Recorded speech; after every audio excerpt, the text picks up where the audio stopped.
Captain Lee Jun walked into the huge crystal room where the Galactic Council met every day. The room was bigger than any building he had ever seen on Earth. The walls were made of some kind of blue crystal that seemed to glow from inside. Hundreds of alien beings sat in floating chairs that moved around the room without making any sound. Lee Jun felt very small in his simple gray uniform. All the aliens around him wore fancy clothes made of materials that changed colors when they moved. Some aliens had metal parts attached to their bodies that blinked with lights. Others had extra arms or heads or eyes that glowed in the dark. Ambassador Kim Hannah stood next to Lee Jun and whispered translations of what the aliens were saying. She had been learning their languages for 3 years, but there were still many words she did not understand. The aliens spoke very fast and used words that humans had never heard before. The leader of the council was a tall, thin alien with purple skin and 4 arms. It stood up and made a sound like metal scraping against stone. Kim Hannah listened carefully and then told Lee Jun what it said. Council has decided that humans are a minor species. You will be sent to work on dead planets to dig for metals and stones. You cannot vote in council meetings. You cannot trade with other species without permission. You cannot travel to council worlds without special papers. Lee Jun felt his face get hot with anger, but he kept quiet. He knew that showing anger would make things worse for all humans. The alien leader continued speaking, and Kim Hannah kept translating. Council thinks humans are too young and too stupid to understand how the galaxy works. They say humans only learned to fly between stars 50 years ago, while other species have been doing it for thousands of years. They say human technology is primitive and weak. A huge insect alien with 6 legs and sharp teeth started making clicking sounds. The other aliens in the room began making similar sounds. Kim Hannah explained that this was how they laughed. The insect alien was making fun of humans. Look at these soft pink creatures, the insect alien said through its mind machine. They think they deserve to sit with us and make decisions about the galaxy. They cannot even change their own bodies with technology like we can. They still have only 2 arms and 2 legs like animals. More aliens joined in the laughing. Some made high-pitched whistling sounds. Others stomped their feet or clapped their hands or tentacles. The room filled with the sound of hundreds of different species all laughing at humanity. Lee Jun looked up at the observation deck where other humans were watching the meeting. He saw engineer Park Soo-min sitting with her hands pressed together so tight her knuckles were white. Her grandmother had told her stories about how other countries on Earth used to treat Korea the same way. These aliens were treating humans exactly like the powerful countries had treated smaller ones. Dr. Cho Min-ho sat in the back row taking notes on everything that happened. He was the smartest human scientist alive, and he had been studying alien technology for years. He knew that human technology was different from alien technology, but he also knew that different did not always mean worse. The council leader raised one of its 4 arms, and the room became quiet again. It began reading from a long list of rules that humans would have to follow. Humans will be assigned to Resource Extraction Sector 7. These planets have high levels of radiation that would kill most galactic citizens within hours. However, human biology is considered primitive enough to survive in these conditions. Humans will mine rare metals and crystals needed for advanced technology. These materials will be sold to council species at prices determined by the council. Humans will receive basic food and shelter in exchange for their work. Humans cannot own weapons larger than personal defense tools. Humans cannot build ships capable of faster than light travel without council approval. Humans cannot contact other minor species without permission. The list went on and on. Each rule was designed to keep humans weak and dependent on the council. Lee Jun realized that they were not just being discriminated against. They were being turned into slaves. An alien that looked like a floating jellyfish with tentacles instead of arms began speaking. Its voice sounded like water bubbling. Kim Hannah translated with difficulty. This jellyfish alien is saying that humans should be grateful for this opportunity. It says most primitive species are simply ignored by the council, but humans are being given a chance to serve the greater galactic community. Lee Jun wanted to shout that humans did not want to serve anyone. They wanted to be equal partners in the galaxy. But he knew that saying this would only make the aliens angrier. The insect alien spoke again. Its clicking sounds were faster now, showing that it was excited. These humans do not understand how lucky they are. Most species have to prove themselves worthy over thousands of years. We are giving them work right away, even though they have done nothing to earn Ida Snake like. Alien with dozens of small arms along its body began swaying back and forth as it spoke Kim. Hannah listened and then explained that it was suggesting humans should be thankful that the Council was not simply destroying Earth and taking what they wanted. The meeting continued for hours as different aliens took turns explaining why humans were inferior and why the Council decision was fair. Some aliens brought up human wars and said this proved humans were too violent for galactic society. Others mentioned human pollution of Earth and said this proved humans were too careless to be trusted with advanced technology. Lee Jun noticed that none of the aliens mentioned the good things about humans. They did not talk about human art or music or literature. They did not mention how humans had explored their entire planet and learned to live in every environment from frozen poles to burning deserts. They only focused on human failures and weaknesses. Finally, the council leader announced that the meeting was over. Humans had 1 month to prepare for relocation to the mining world's transport ships would arrive at Earth to collect the first groups of human workers. As the aliens began floating away in their chairs, Lee Jun heard them still making their laughing sounds. They were enjoying themselves. They thought they had just solved the problem of what to do with troublesome human star. Cho Minho walked over to Lee Jun and Kim Hana as they stood in the empty crystal room. The old scientist had a strange smile on his face that made Lee Jun curious. "What are you thinking about, Dr. Lee Jun?" asked Cho. Minho looked around to make sure no aliens were listening, then spoke quietly. "They think our biology is primitive. They think our technology is weak. They think we are too stupid to understand how the galaxy works." Kim Hana nodded sadly. "That is exactly what they think, Dr. Cho."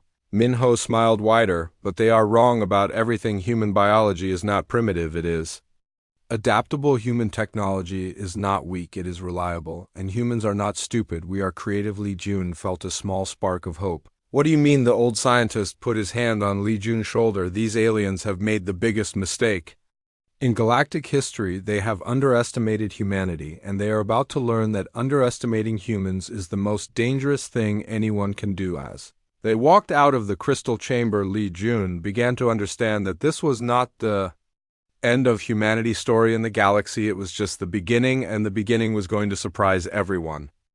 6 months had passed since the humans arrived on the mining world called Kepler 442. See, the planet looked like a giant red rock covered in dust and strange crystals that glowed in the dark. The air was filled with radiation that should have killed every human within days, but something amazing was happening instead. Team leader Yang Daeho led his mining crew deeper into the planet than any alien survey team had ever gone. The tunnels they dug went down for miles through layers of rock that sparkled with rare metals. The radiation got stronger the deeper they went, but the humans felt fine. Yang Daeho noticed that his crew was getting stronger instead of weaker. Park Jinwoo, who used to get tired after lifting heavy boxes, could now carry mining equipment that weighed twice as much. Lee Suang, who had always been the smallest person on the team, could now work for 12 hours straight without getting tired. Dr. Song Yuna worked in the medical station that the humans had built underground.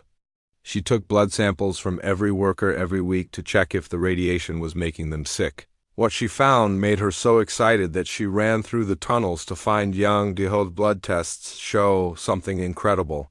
Dr. Song Yuna told him while catching her breath, "The radiation is not hurting us, it is making us better. Human DNA is changing in ways that should be impossible." Yang Daeho looked at the test results on Dr. Song Yuna's computer screen, but he could not understand the science. She explained it in simple words that he could follow. "Your cells are healing themselves 3 times faster than normal human cells," she said. "Your muscles are getting denser and stronger. Your brain is making new connections that let you think faster and remember more things." Yang Daeho thought about his crew and realized that Dr. Song Yuna was right. They were all working better than they ever had before. They could see better in the dark tunnels. They could hear sounds from far away. They could feel vibrations in the rock that told them where to dig for the best. Metals engineer Bae Hyan was working on the mining machines when he got a message from his sister, Nam Yunbi, who worked on the space stations orbiting Earth. The message made him stop what he was doing and call everyone to gather around. My sister says something strange is happening in Space Bay, Hyan announced. The alien monitoring stations keep breaking down, but our human equipment keeps working perfectly. The humans had brought their own tools and machines to the mining world. The aliens had laughed at this human technology and called it primitive and old-fashioned. Human machines use simple mechanical parts and backup systems that the aliens thought were stupid, but when solar storms hit the planet, the alien quantum computers and digital systems stopped working. The human machines, with their analog controls and metal gears, kept running without any problems. The alien supervisors who were supposed to watch the human workers had to ask the humans for help when their fancy equipment failed. The humans had to use their primitive radios to call for rescue ships when the alien communication systems went down. Nam Umbi told her brother that the same thing was happening all over human space. The alien technology was too delicate and broke easily when anything unexpected happened. Human technology was built to work even when things went wrong. Historian Shinji Wan spent her time in the underground library recording everything that happened. She realized that humans were different from other species in important ways. Other species evolved on single planets with stable environments. She wrote in her daily reports, they built technology that worked perfectly in those specific conditions, but humans evolved on Earth, which has every kind of environment possible. Humans had to survive in freezing cold and burning heat, in dry deserts and deep oceans, in high mountains and deep valleys. This made human technology tough and adaptable instead of specialized and fragile. The mining operation was supposed to be a punishment, but it was becoming something else entirely.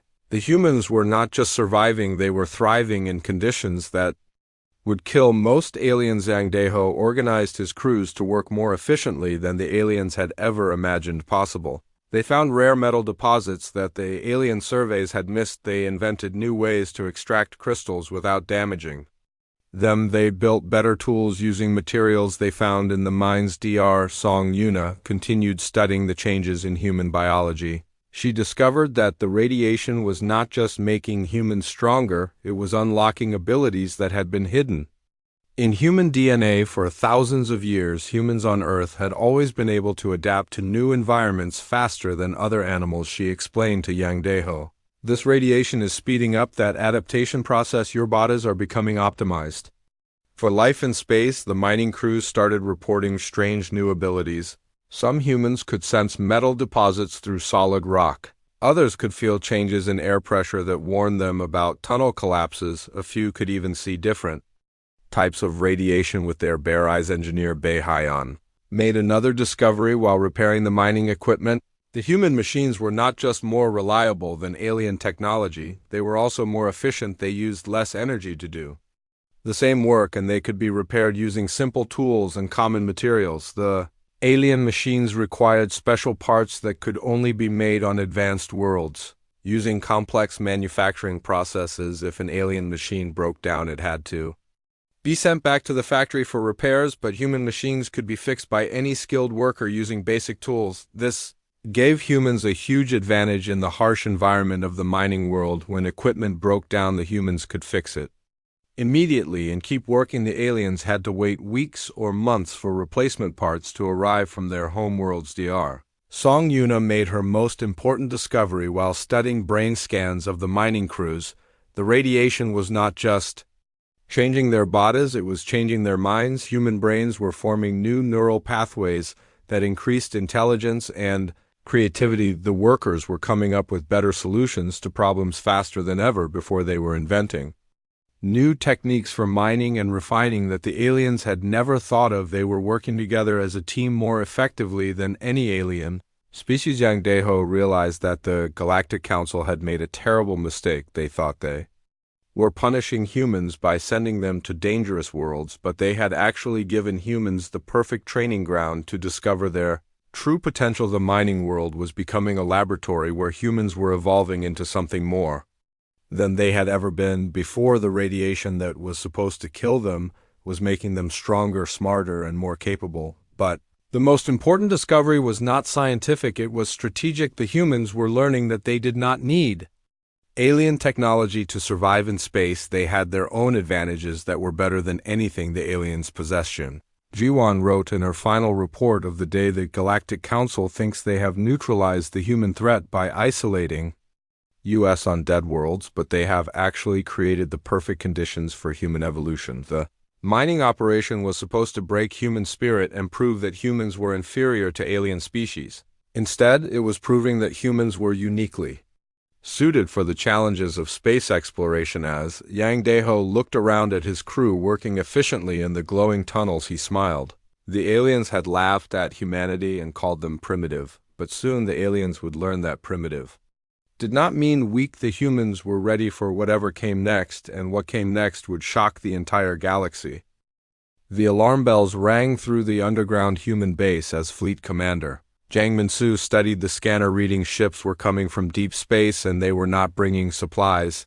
The Zephyrian Empire had decided that the human mining colonies needed to be moved to an even more dangerous world. Jiang Minsu had been a commander in the Earth Navy before the humans were sent to the mining worlds. He knew how to read military formations, and what he saw on the scanners made him worried. The Zephyrians were bringing a full battle fleet to move some miners. The human base was built deep inside the mountain ranges of Kepler 442c. The tunnels went down for miles and were connected by passages that only humans could navigate. The radiation that filled the tunnels would kill most aliens in minutes, but humans could live there comfortably. Jiang Minsu called together all the human leaders to plan their response.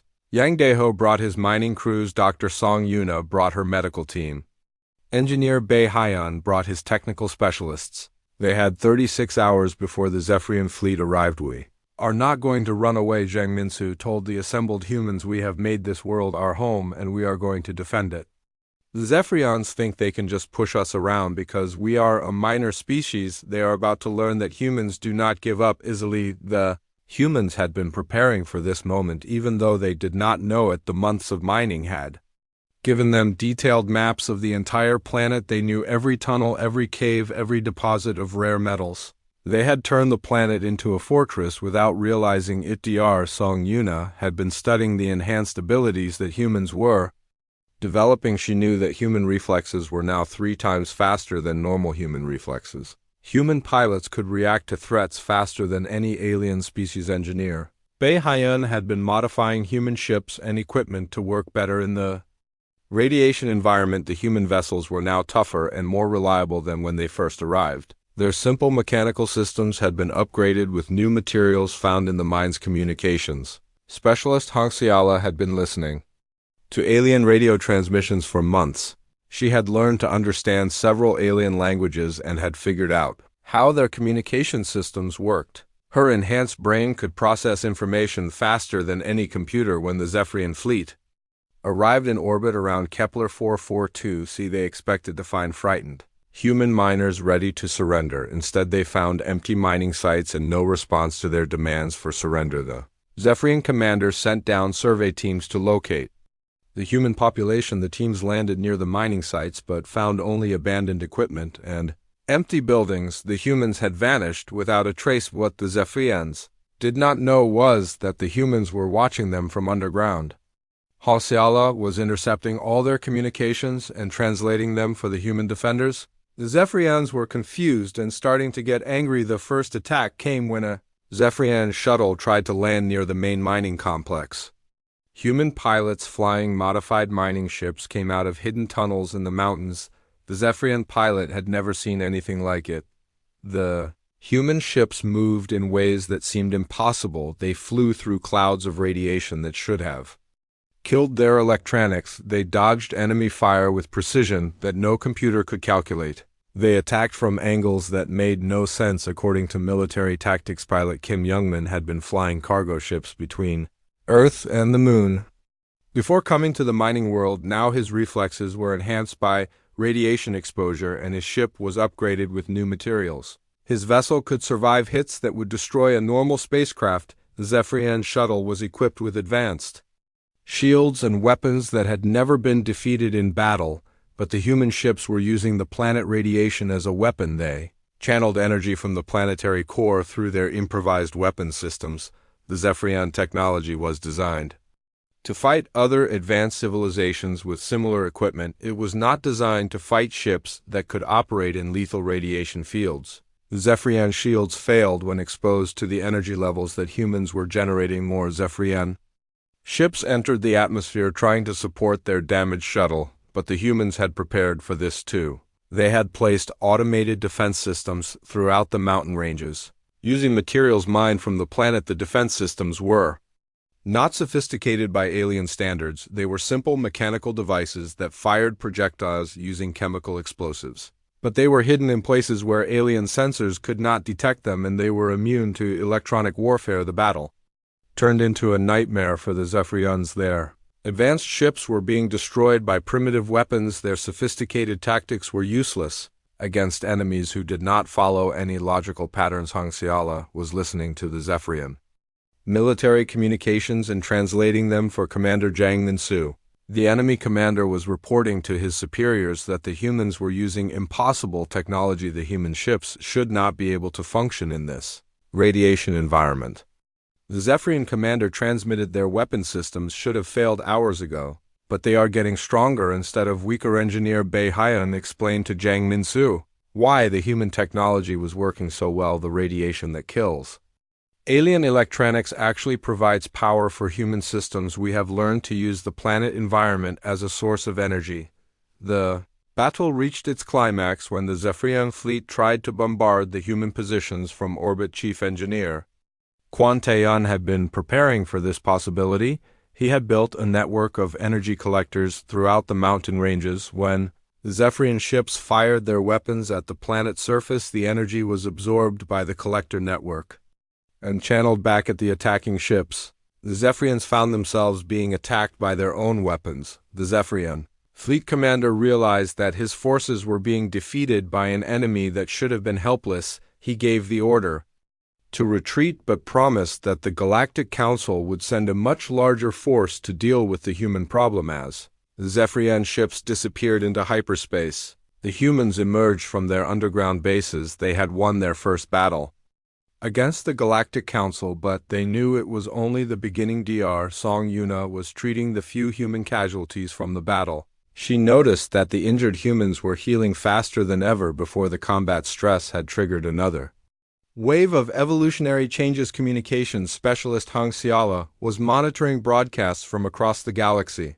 News of the human victory was spreading through underground networks. Other minor species were learning that the Galactic Council could be defeated. The Rethok of Tau Ceti sent coded messages of support. The Omnari of Volf 359 offered to share intelligence about Council military bases. The Krill of Proxima Centauri asked for human advisors to help plan their own resistance. Commander Jiang Minsu realized that the human victory had changed everything. The galaxy had believed that the Galactic Council was invincible. Now dozens of suppressed species were awakening to the possibility of freedom, but the victory came with a price. The Galactic Council now knew that humanity was a real threat. They would not underestimate humans again. The next attack would be much more dangerous. Sang Deho gathered his mining crews to prepare for what was coming. They had proven that humans could fight and win against superior technology, but the real war was just beginning. The humans had awakened something in the galaxy that had been sleeping for thousands of years. The spirit of rebellion was spreading from world to world, and the Galactic Council was starting to panic as the humans worked to strengthen their defenses. They knew that they had crossed a line from which there was no return. The revolution had begun, and there was no going back to the shadows. The galaxy would never be the same again. The emergency session of the Galactic Council convened in the deepest chamber of their headquarters. Supreme Counselor Vexthara floated in the center of the room like a ball of angry lightning. The ancient being had ruled the galaxy for over 1,000 years and had never faced a threat like this before. The reports from the Zephyrian fleet were impossible to believe. A primitive species armed with crude technology had defeated one of the most advanced military forces in the galaxy. The council members were shocked and frightened. Supreme Counselor Vexthara spoke in a voice that sounded like thunder rolling across the sky. The human species has been classified as a class, a threat to galactic stability. They must be eliminated before Their rebellion spreads to other worlds. The Purification Fleet was the Council's most feared weapon. It consisted of 10,000 ships, each one capable of destroying entire planets. The fleet had been used only 12 times in galactic history, and each time it had erased all life from the target worlds on Earth. President Yoon Jae-min addressed the United Nations in an emergency session. The news of the human victory on Kepler 442c had reached Earth, and the entire planet was watching the footage. Showed human miners defeating advanced alien warships. For the first time in human history, every nation on Earth was united in a single cause. The survival of the human species was more important than any political disagreement. Countries that had been enemies for centuries were now working together. President Yoon Jae-min announced that Earth would send everything it had to support the human colonies. Every ship, every weapon, every resource would be dedicated to the fight against the Galactic. Council military strategist General Ko Sunhwa was coordinating with resistance cells across dozens of worlds. The humans were not fighting alone anymore. Other species that had been suppressed by the Council were joining the rebellion. The Rethok were silicon-based life forms that could phase through solid matter like ghosts. They had been forced to work as scouts and spies for the Council, but now they were using their abilities to help the resistance. The Omnuri were aquatic beings with perfect memory who could remember every detail of everything they had ever seen.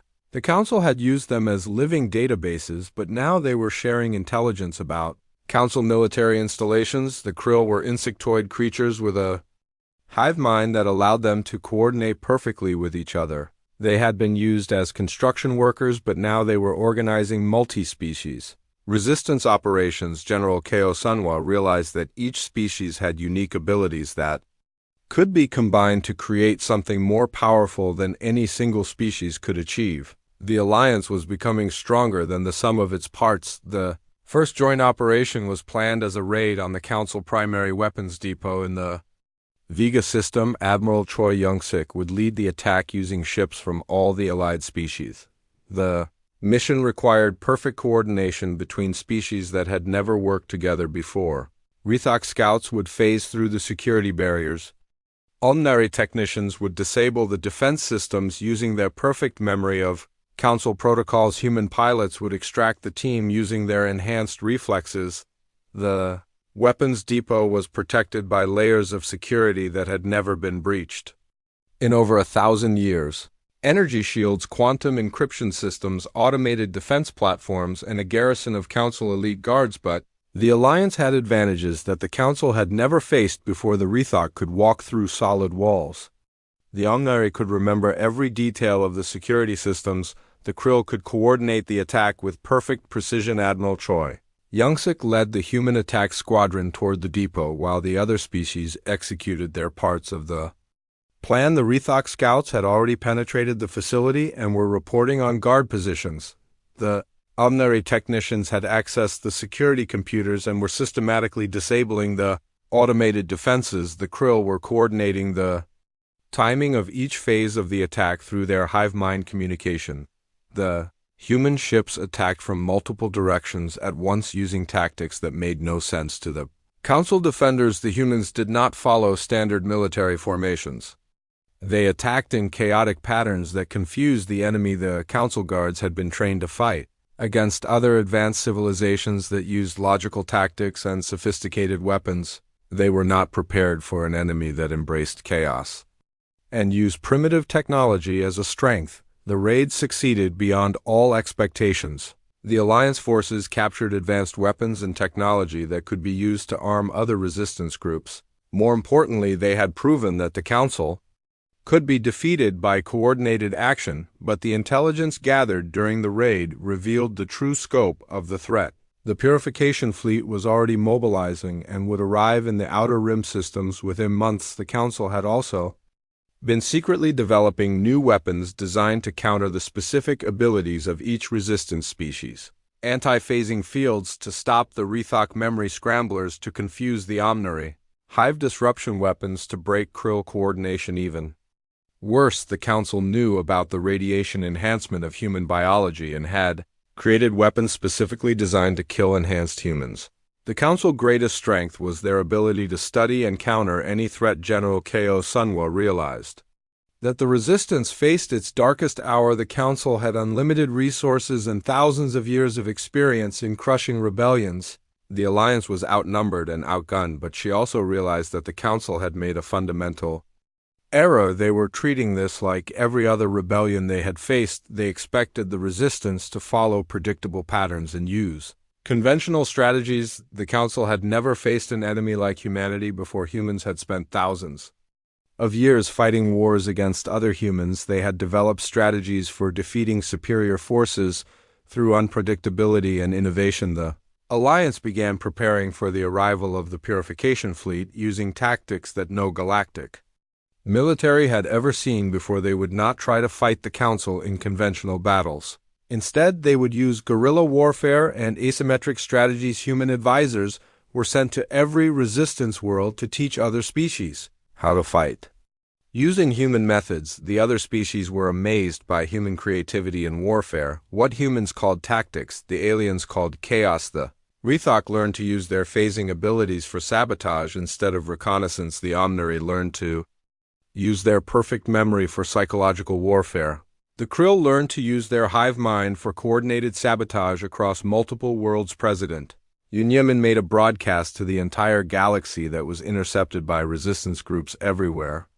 The message was simple but powerful. Humans do not surrender. We do not give up. We will fight until we are free. The BROADCAST was heard on thousands of worlds where oppressed species lived under Council rule. The message spread like wildfire through underground networks. Species that had given up hope began to believe that freedom was possible. The Council response was swift and brutal. They began executing suspected resistance members and destroying entire cities as examples to others, but the brutality only made more species join the rebellion. Supreme Councilor Vexthara realized that the situation was spiraling out of control. The Council had maintained peace for 10,000 years by being stronger than any possible enemy. Now they faced an enemy that was growing stronger every day. The Purification Fleet received orders to proceed to maximum speed. The Council could not afford to let the rebellion spread any further. Every day of delay meant more species would join the resistance. General Ko Sunwa looked at the intelligence reports and knew that the decisive battle was coming. The Purification Fleet would arrive within weeks. The Alliance had to be ready to face the most powerful military force in galactic history. The humans had started a revolution that was spreading across the galaxy, but revolutions were easier to start than to finish. The real test would come when the Purification Fleet arrived. The Alliance would either achieve victory or face complete annihilation. There would be no middle ground. The galaxy would be free or it would remain enslaved. The storm was gathering, and soon it would break over the galaxy with the fury of 10,000 years of suppressed anger. The Purification Fleet emerged from hyperspace at the edge of human territory like a wall of death stretching across the stars. Admiral Kang Haijin stood on the bridge of the human flagship watching 10,000 Council warships arrange themselves. In perfect formation, each Council ship was the size of a small city and carried weapons that could crack planets in half. The fleet moved with mechanical precision, following battle plans that had been perfected over thousands of years of conquest. Admiral Kang Haijin commanded a ragtag collection of mining ships, cargo vessels, and converted civilian craft. The entire human defense fleet could fit inside one of the Council's super dreadnoughts. The odds were not just impossible, they were laughable, but Admiral Kang Haijin was not laughing. She had studied every battle in human history and knew that superior numbers did not guarantee victory. Humans had always found ways to win when victory seemed impossible. The Council fleet began its advance. In the traditional formation that had conquered 1,000 worlds, the massive ships moved slowly and deliberately like a mountain avalanche that nothing could stop. Admiral Kang Haijin gave the order that changed everything. Scatter formation, activate. Execute Chaos Protocol. 7 human ships broke away from their defensive positions and spread out across the star system like seeds in the wind. The Council Fleet Commander had fought hundreds of battles against dozens of species he had never seen anything like what the humans were doing. The human ships were moving in random patterns that made no tactical sense. Some human ships dove toward the system sun, where the radiation would kill any normal crew. Other ships flew toward the outer system, where the cold would freeze any normal life support systems. A few ships actually flew directly at the Council fleet as if they were planning suicide attacks. The Council computers tried to calculate human intentions, but the patterns were too chaotic. To predict the humans were not following any known military doctrine, they were improvising tactics that had never been used before. Commander Park Ji-yeon led a squadron of converted mining ships directly into the heart of the Council formation. Her ships had been designed to operate in the most hostile environments imaginable. The radiation fields that powered the Council weapons had no effect on them. The mining ships were built like flying fortresses with armor designed to withstand stellar radiation and weapons that could punch through solid rock. The Council weapons were optimized for fighting other advanced civilizations, not for destroying what were essentially mobile bunkers. The Council fleet opened fire with weapons that could vaporize mountains, but the mining ships absorbed the energy and kept coming. The human ships were not just surviving the bombardment, they were getting stronger. Dr.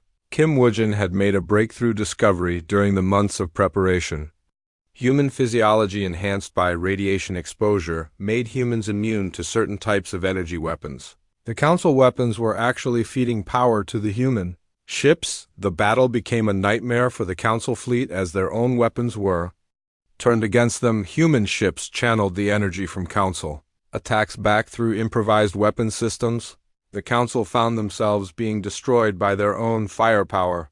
The real shock came when human boarding parties began assaulting Council ships directly. The Council crews could not understand how humans were surviving in the damaged sections of their vessels. The boarding parties were led by enhanced humans who could survive in vacuum for short periods and withstand radiation levels that would kill any Council species. The humans moved through the damaged ships like ghosts inside the Council vessels. The humans made an incredible discovery. The advanced alien technology was incredibly sophisticated, but also incredibly fragile. Systems that could manipulate matter at the quantum level failed completely when exposed to the electromagnetic fields generated by enhanced human brains. Council ships throughout the fleet began experiencing cascade failures as their quantum computers crashed. The advanced technology that had made them invincible was now making them vulnerable. Human presence was like a virus in their systems. Admiral Kang Hae-jin realized that the Council weakness was their dependence on technology that was too advanced for its own good. The humans were winning not because they were more advanced, but because they were more adaptable. The Council fleet began to retreat as ship after ship suffered critical system failures. The purification fleet that had never been defeated in galactic history was being routed by mining ships and cargo vessels. But the real victory was not military, it was psychological. The battle was being broadcast across the galaxy by resistance networks. Every suppressed species, every enslaved world was watching as the invincible Council fleet ran away from human miners. The message was clear to everyone in the galaxy: the Galactic Council could be defeated.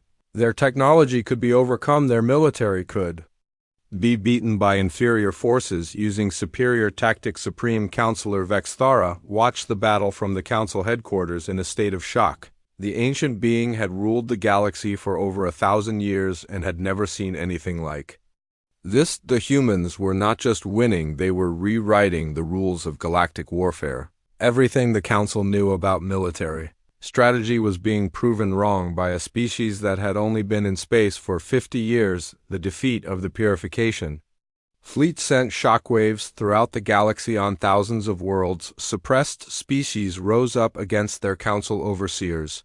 The rebellion that had started with human miners was now a galactic revolution. The hegemony that had ruled for 10,000 years was crumbling as world after world declared independence. The Council military was too demoralized to respond effectively to the uprising. Admiral Kang Hae-jin received reports from across the galaxy that filled her with hope. The Rethok had liberated their homeworld using human guerrilla tactics.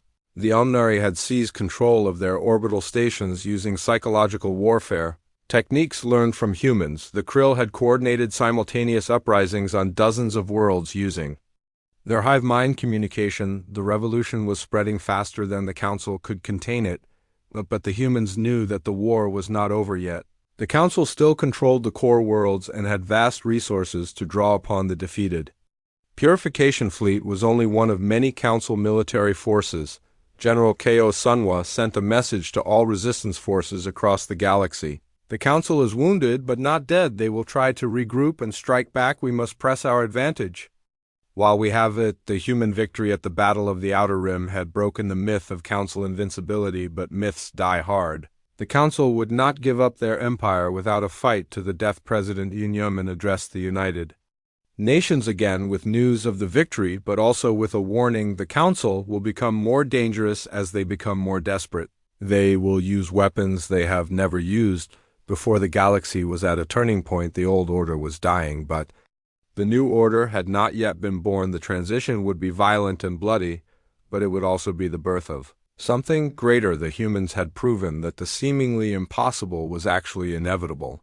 They had shown that courage and creativity could overcome any technological advantage.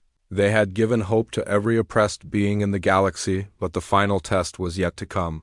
The Council would make one last desperate attempt to maintain their power. The humans and their allies would have to be ready for whatever came next. The breaking point had been reached. The galaxy would never be the same again. The age of Council domination was ending, and the age of galactic freedom was beginning. Admiral Kang Haijin looked at the stars and knew that the hardest battles were still ahead, but she also knew that humans did not give up, and neither did their allies. The revolution would continue until every world was free. The galaxy was awakening from 10,000 years of sleep, and the dawn of a new age was breaking. The great crystal chamber of the Galactic Council headquarters was quiet for the first time in 10,000 years. The massive room that had once echoed with the arrogant voices of Council members now held only the sound of footsteps as the War Crimes Tribunal prepared to begin. Captain Li Jun walked into the chamber once again, but this time everything was different. The crystal walls were cracked and scarred from the battle that had raged through the station. The floating chairs lay broken on the floor. The symbols of Council power were shattered outside the chamber windows. The combined fleets of 50 liberated species waited in formation. The ships represented every corner of the galaxy and every species that had suffered. Under Council rule, the tables had turned completely. The former Council members sat in simple metal chairs like common prisoners. Their elaborate robes were gone, replaced by plain gray uniforms. Their technological enhancements had been removed. Their arrogance had been replaced by fear. Supreme Councilor Vexthara no longer glowed with energy. The ancient being looked old and tired for the first time in centuries. The creature that had once ruled the galaxy was now just another defendant waiting for judgment. Captain Li Jun took his place at the judge's table, alongside representatives from every species that had joined the rebellion. The Rethok delegate could phase through matter. The honorary representative remembered every detail of Council crimes. The Krill speaker coordinated the thoughts of millions. The trial lasted for months as witness after witness testified about the horrors of Council rule. Entire species had been enslaved or exterminated. Worlds had been strip-mined until they were lifeless rocks. Children had been taken from their families to serve as living computers. Dr. Cho Minho, now ancient but still sharp, presented the evidence of systematic oppression. The Council had deliberately prevented younger species from developing advanced technology. They had sabotaged peaceful civilizations and destroyed any species that showed too much independence. The record showed that hundreds of species had been eliminated over the millennia whenever they threatened a challenge Council authority. The galaxy was littered with dead worlds that had once been home to thriving civilizations. But the trial was not just about punishment, it was about truth. The galaxy needed to understand how the Council had maintained power for so long and how to prevent it from happening again. Engineer Park Soo-min, now gray-haired but still brilliant, explained how the Council had used technology as a weapon. They had made other species dependent on Council systems and then used that dependency to control them. The Council had convinced everyone that their way was the only way, that their technology was the only path to advancement. They had made other species believe that they were inferior and needed Council guidance to survive, but the humans had proven that there were many paths to advancement. Human technology was different from Council technology, but not inferior. The humans had shown that diversity was strength, not weakness. The verdict was delivered by Ambassador Kim Hanna, who had lived through the entire revolution from beginning to end. The council was found guilty of crimes against galactic civilization and sentenced to exile on remote worlds where they could never again threaten innocent species. But the real victory was not in the punishment, it was in what came next. The liberated species worked together to create a new form of galactic government based on cooperation. Instead of domination, the new Galactic Commonwealth was established on a massive space station built cooperatively by all member species. The station orbited no single world but moved freely through space, visiting different systems and cultures. Every species contributed what they did best to the Commonwealth the Rethok provided. Security using their phasing abilities, the Omniri served as living libraries. Preserving the knowledge of all civilizations, the Krill coordinated construction projects across multiple worlds. The humans contributed their greatest gift, the ability to bring different species together and help them work as a team. Human diplomats mediated disputes between species that had been enemies for centuries. Dr. Song Yuna established the first interspecies medical center where doctors from different worlds shared knowledge about biology and healing. The center became a symbol of cooperation, replacing the old council. Research facilities that had been used for weapons development. The Commonwealth Charter was written by a committee that included representatives from every member species.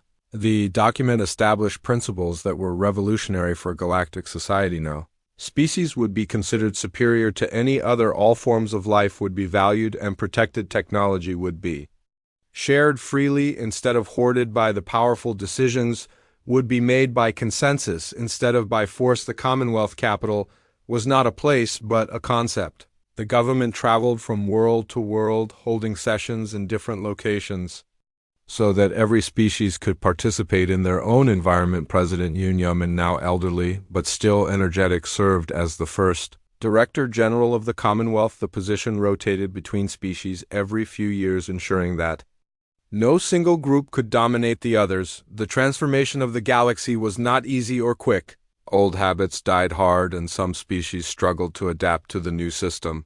There were conflicts and misunderstandings as different cultures learned to work together, but the Commonwealth had something the Council never had: the willing cooperation of its members. Instead of ruling through fear, the Commonwealth governed through hope. Instead of dividing species, it brought them together. The economic system was revolutionized as well. Technology and resources were shared freely between worlds. Instead of being concentrated in the hands of a few powerful species, every world had access to the knowledge and tools needed for development.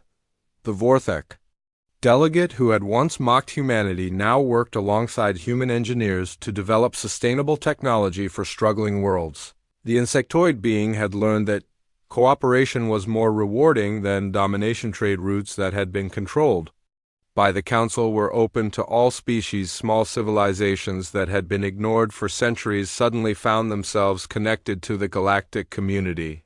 The Commonwealth established exploration fleets that included members from many different species. These fleets ventured into unexplored regions of the galaxy not to conquer, but to make contact with new civilizations and offer friendship. The education system was completely rebuilt. Children from different species learned together in integrated schools that celebrated diversity instead of promoting superiority. Human children played games with young Rethok who could walk through walls, while Omniri youth taught everyone about galactic history. Yang Daeho returned to Kepler 442c, where the revolution had begun. The mining world was now a memorial to the struggle for freedom. The tunnels where humans had first discovered their enhanced abilities were preserved as a reminder of how the impossible became possible. The planet also became a training center where representatives from all species learned about human methods of problem-solving and adaptation. The radiation that had once been seen as deadly was now understood as a catalyst for growth and change. Engineer Bae Hyeon established the first Commonwealth Technology Sharing Center where inventors from different worlds worked together to solve common problems. The center produced innovations that no single species could have developed alone. The artificial gravity systems developed by combining human mechanical engineering with Rethok Phasing technology allowed ships to operate in previously impossible conditions. Water purification systems created by merging Omnary memory banks with human adaptability brought clean water to desert world's communications specialist Hung Siala became the director of the Galactic Translation Network, which allowed instant communication between any species in the Commonwealth. The network used a combination of human creativity, Omnary memory, and Krill coordination. The network was more than just a translation system, it was a bridge between cultures that allowed different species to understand each other on a deeper level. Misunderstandings that had led to conflicts for centuries were resolved through better communication. Historian Shin Ji-won wrote the definitive history of the revolution, documenting how a species dismissed as primitive had changed the course of galactic civilization. Her work became required reading in Commonwealth schools. The book showed how human qualities that seemed like weaknesses had actually been strengths. Human stubbornness became determination, human unpredictability became creativity, human emotionalism became empathy. The Commonwealth faced its first major test when a previously unknown species called the Valdari emerged from the galactic core. The Valdari were more advanced than even the old council and seemed intent on conquest, but instead of responding with military force, the Commonwealth sent a diplomatic mission led by Captain Lee Jun. The mission included representatives from every major species and offered the Valdari partnership instead of submission. The Valdari were amazed by the diversity and cooperation they found in the Commonwealth. They had expected to find a typical galactic empire with one dominant species ruling over subjugated others. Instead, they found a truly united civilization. The Valdari chose to join the Commonwealth rather than fight. Their advanced technology was shared freely with all member species, while they learned about cooperation and mutual respect from their new partners. Admiral Kang Haijin established